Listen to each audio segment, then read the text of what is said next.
Assalamualaikum warahmatullahi wabarakatuh. Kepada yang terhormat Bapak Ibu dosen penguji uji kinerja pada PPG Transformasi Pendidikan Agama Islam tahun 2025. Perkenalkan, saya Nasrul Hidayat, mahasiswa PPG PAI tahap 2 tahun 2025 di LPTK Universitas Islam Negeri Jakarta.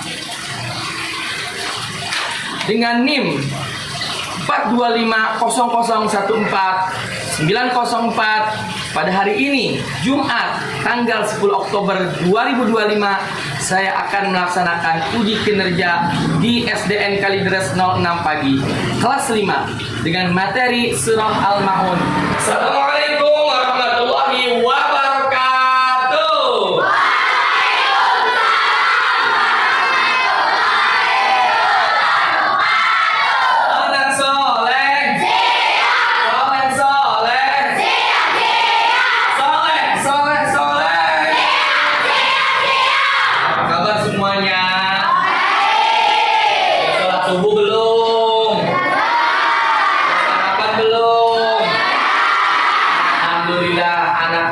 Semuanya sehat-sehat semua. Semoga hari ini bisa mengikuti pelajaran dan mendapatkan ilmu yang bermanfaat. Ya, sebagaimana biasa, hari ini hari Jumat kita kembali lagi dalam pelajaran pendidikan agama Islam. Kita meneruskan materi yang kemarin, yaitu tentang surah Al-Ma'un. Udah dipakai surah Al-Ma'unnya dalam sholat? Ya, karena minggu yang lalu kita sudah maju satu-satu, sudah menghafal surah Al-Ma'un satu-satu. Alhamdulillah, Bapak bangga kalian sudah hafal dan bisa dipraktikkan di dalam sholat sehari-hari. Nah, sebelum kita melaksanakan pelajaran, tentu ada baiknya jangan sangat bagus. Kita mulai dengan doa. Semuanya Al-Fatihah.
Di surga dua kalimat.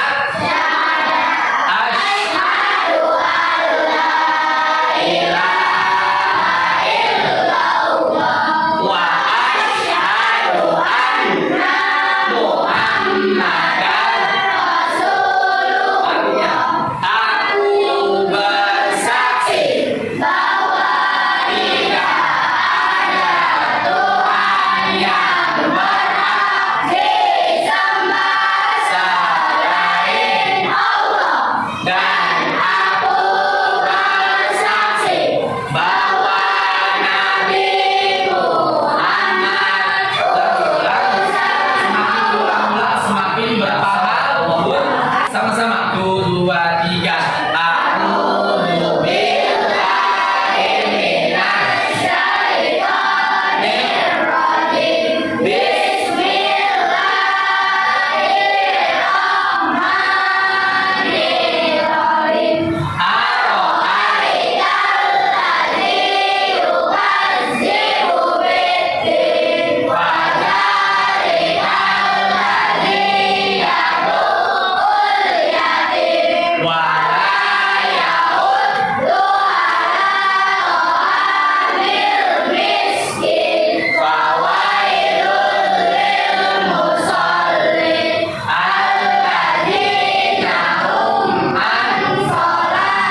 bawakan lagu sifat wajib bagi Allah.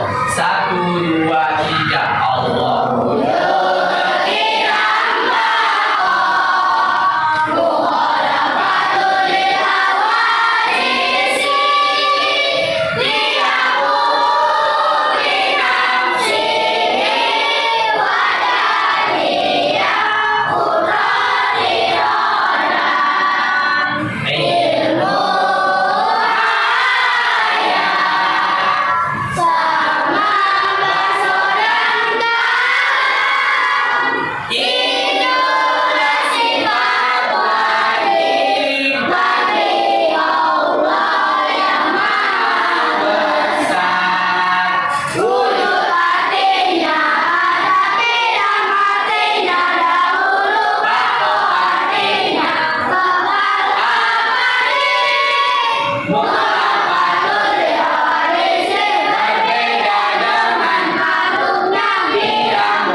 wajib bagi Allah.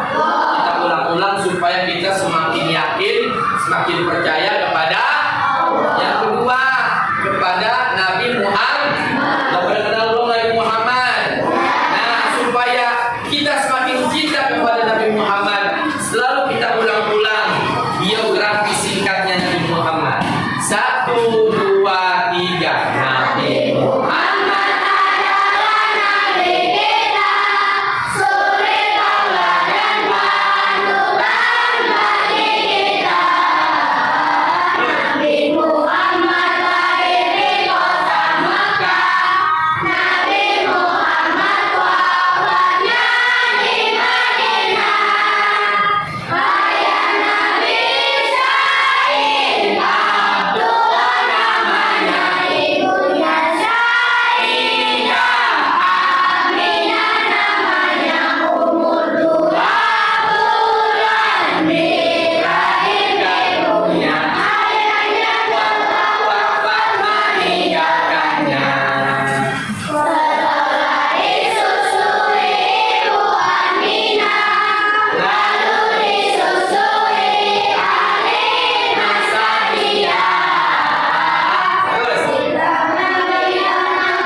Setelah kita melakukan kebiasaan-kebiasaan dan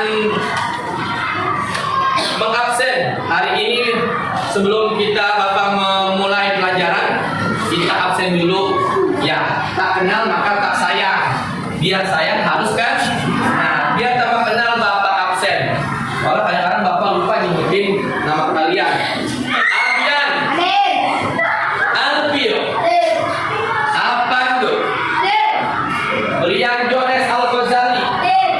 Dila Habibah, Erlambang Endra, Fahira Sakila, alhamdulillah. Baris Naufal, alhamdulillah. Udah bisa lagi Pak? Iya. Tadi sarapan dulu ya. Biasa minggu yang lalu kita sudah mempelajari surah Al-Ma'un. Sudah terbiasa membacanya juga, sudah melafalkannya juga, dan sudah menghafalkan maju satu-satu. Bagaimana nilainya, puas? Alhamdulillah. Yang penting setelah selesai kalian hafalkan, itu kalian amalkan dalam kehidupan sehari-hari. Yang pertama dalam sholat, yang kedua dalam perbuatan tingkah laku kita.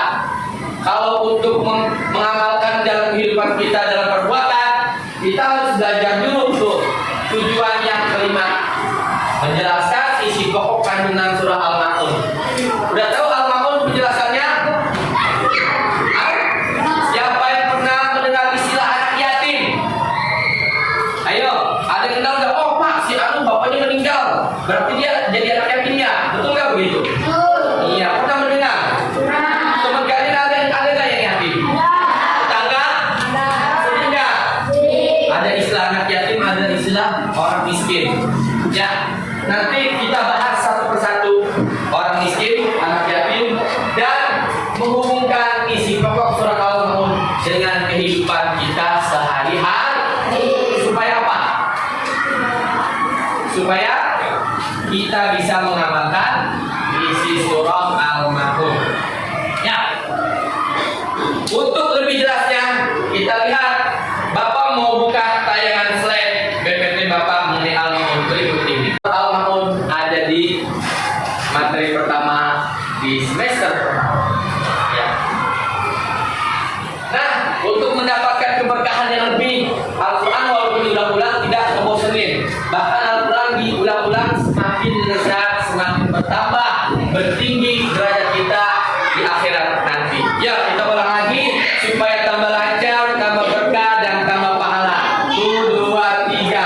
A'udzu billahi minasy syaithanir rajim. Bismillahirrahmanirrahim. Ar-Ra'aital ladzi yukazzibu bid-din, fadzalikal ladzi yad'ul yatim wa la yahuddu 'ala ta'amil miskin. Fawailul lil musallin alladzina hum 'an sholatihim sahun alladzina hum yura'un wa yamna'unal ma'un. Alhamdulillah kalian masih hafal, masih lancar.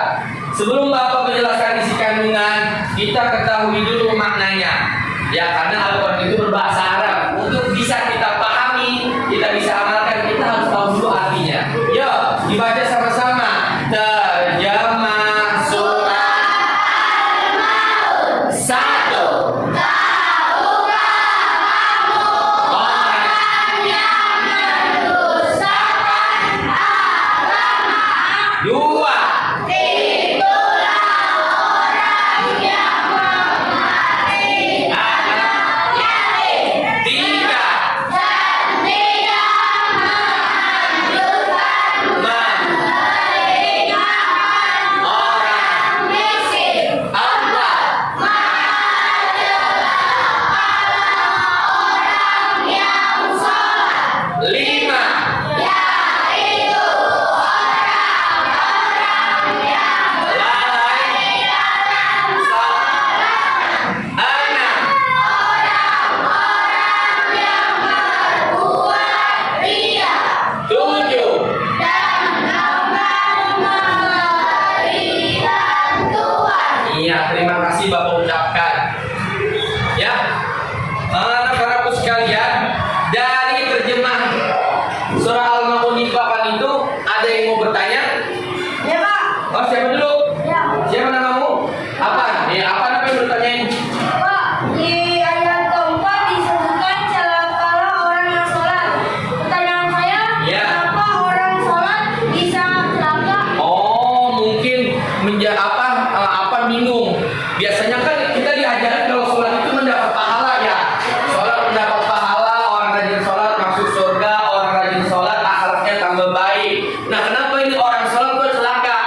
Ya, begini nanda apa?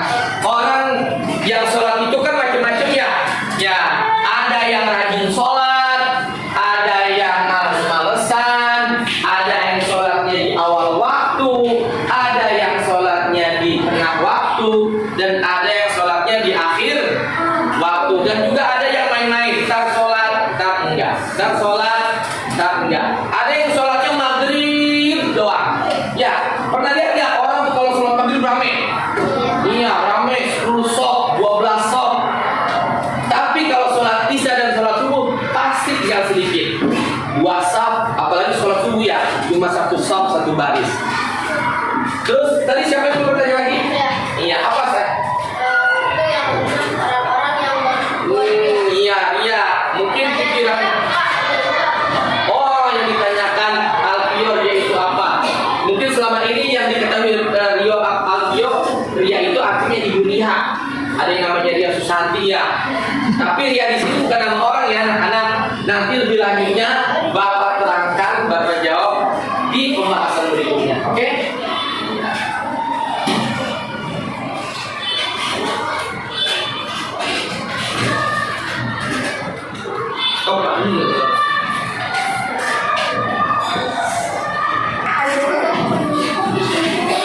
Ya, baiklah anak-anak, setelah kalian tadi sudah membaca dan mengetahui terjemahan dari surah Al-Maun, kita akan mengulik-ulik, mengorek-korek isi kandungan yang mau kita amalkan, yang mau kita ketahui, yang mau kita pelajari. Ayo, coba tadi bertanya Aljo, biar kamu tambah paham. Coba bacakan isi kandungan surah Al-Maun. Yang pertama, yang keras. yang melalai sholat. Nah, di surah Al-Maun ini kita diperingatkan yang suka lalai sholat, yang biasanya menunda-nunda sholat, diperingatkan bahwasanya perbuatan melalaikan sholat, perbuatan menunda-nunda sholat, apalagi yang sholatnya bolong-bolong, diancam oleh Allah Subhanahu. Diancam dengan apa? Dengan dimasukkan ke neraka wail, atau neraka yang isinya khusus untuk orang-orang yang melalaikan sholat.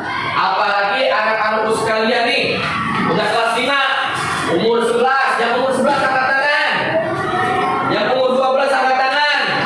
Nah, harus sudah lebih rajin. Karena apa? Batasan toleransi sholat umur berapa? Hah? Kalau 7 tahun umur mulai belajar sholat dari umur 7 tahun. 7 tahun diajarin sama ibu bapaknya. Walaupun satu sholat nggak apa-apa, walaupun belum belajar baca sholat nggak apa-apa, masih dimaklumin. Umur 8 tahun masih dimaklum. Umur 9 masih. Umur 10. Nah, batasannya umur 10. Siapa yang sudah umur 10 tahun dia sholatnya masih bolong-bolong, maka orang tuanya wajib wajib apa? Mendidiknya. Dengan cara apa? Ada yang tahu? Diapain? Dipukul. Ya, dipukul, tapi pukulnya bukan pukul yang melukai. Dipukulnya yang mendidik supaya dia mau kepada sholatnya tepat waktu, belajarnya tepat waktu, ibu tepat, ibu tepat, ke sekolah tepat. Kalau kalian sudah bisa mengamalkan yang tiga ini, insya Allah Bapak jamin kita semuanya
mengikuti bakti sosial, menolong teman tanpa pamrih, dan sholat tepat waktu.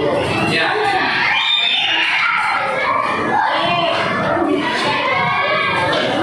Nah, latihan soal nanti setelah bikin poster ya.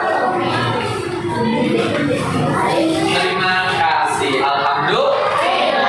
Ya, Bapak bikin contohnya dulu. Ini sekedar contoh ya. Kalian boleh kembangkan sendiri-sendiri bentuknya. Baiklah anak-anak, untuk menambah pemahaman kalian, berikut ini kita bikin tugas membuat poster. Posternya ada 2, tinggal pilih. Tapi saran Bapak yang perempuan bikin yang bunga, yang laki-laki yang mudah-mudah ada awannya. Ini cuma sekedar kreativitas Bapak. Kamu kalau mau bentuk lain boleh nggak? Boleh nggak bentuk lain? Bebas saja, warnanya juga bebas. Yang pertama, ciri-ciri orang yang peduli sosial, dia suka menolong orang lain dan menyisihkan uang jajannya buat nolongin. Apalagi suka bakti dan sholat tepat waktu. Pak, ada nggak kaitannya antara orang sholat tepat waktu dengan berbuat baik pada orang lain?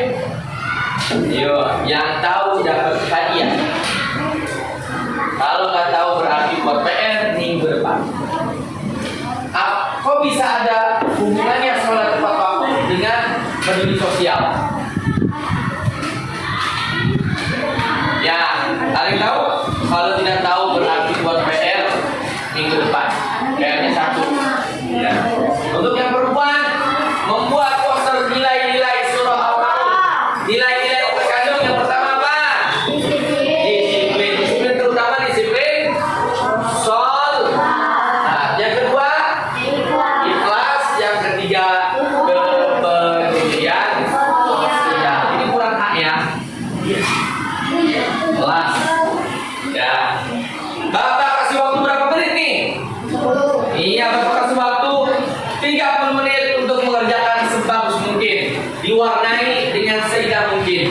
Siapa yang membuat posternya terbagus, terindah, terenak dilihat, dapat hadiah dari Bapak dan berhak untuk ditempel di dinding mading sekolah. Siap anak-anak? Siap? Oke, Bapak kasih waktu 30 menit. 1, 2, 3, try. Ya, coba Bapak lihat. Ya kamu. Bagus banget ya. Ini bagus nih, tinggal ditebalkan saja. Nanti dikasih warna-warna yang cerah supaya gampang dipahami dilihat teman-temannya. Oh ya Allah. Kamu bikin apa? Jidane. Awan juga. Lanjut. Ayo, nah begitu. Tulisannya yang gede. Terus sampai mana? Bio. Bagus. Oh, Nanda Fadila bikin apa? Kawan. Bagus, lanjutkan ya. Yang penting nanti ada kata-kata tersebut. Ayo semangat. Waduh, mantul juga nih. Erlangga. Oh iya, lambang. Lanjutin. Boleh bikin tulisannya dulu, boleh bikin bentuknya dulu. Ya, terserah kamu lah nyamannya bagaimana. Tulisannya agak gedean. Poster itu tujuannya kan bisa jadi. Anak-anak, karena waktu sudah habis, nanti kita mau persiapan pulang. Iya. Yang belum dilanjutkan di rumahnya masing-masing, yang sudah boleh Bapak ambil. Iya. Coba dulu siapa? Erlangga. Ini dilanjutkan di rumah boleh. Oh ya, disobek sayang, yang perlu disobek. Nanti Bapak Bunda yang dapat nilai 80 ke atas, Bapak akan tempel di mading. Kasih nama. Ya, coba Satya. Masya Allah. Ya teman-teman ya, tuh boleh dicontoh, boleh ditiru. Nah ini hasil dari Saskia dan Erlambang. Sejatinya kalau kesenian itu atau bikin poster begini, ya kita harus banyak berlatih. Tapi bukan posternya yang Bapak menjadi tujuan Bapak. Tujuan Bapak adalah kalian mengerti dari nilai-nilai surah Al-Ma'un yang akan kalian terapkan dalam kehidupan kalian. Sudah, kumpulkan saya. Karena waktu menunjukkan jam 11 kurang 10 menit, kita belum doa penutup. Dan juga yang laki-laki mau sholat Jumat, untuk yang belum selesai bisa dilanjutkan nanti setelah sholat Jumat di rumahnya masing-masing. Ya, semuanya dimasukkan ke dalam tasnya masing-masing. Kita akan tutup dengan doa. Terima kasih Alfa, terima kasih. Apalagi yang sudah.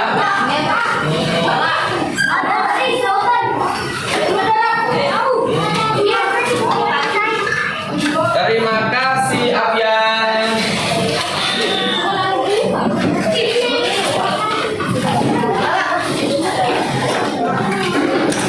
Ya, duduk dulu.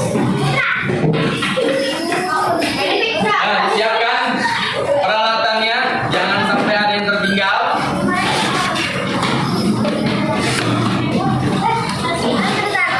Botol minum.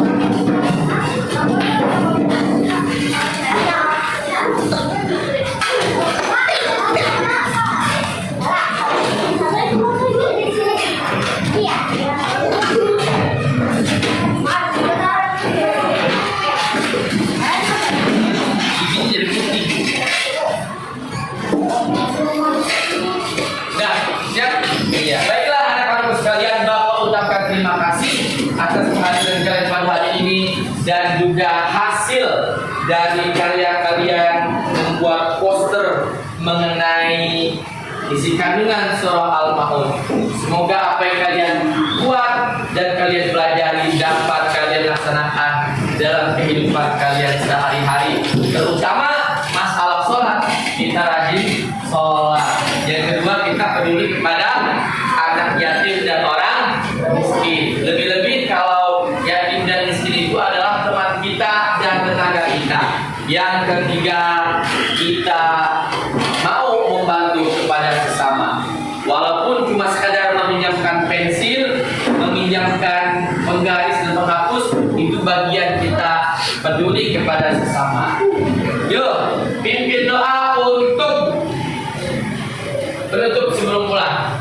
Ayo, lambang, coba tutup doa dengan baca surah Al-Asr beserta ya.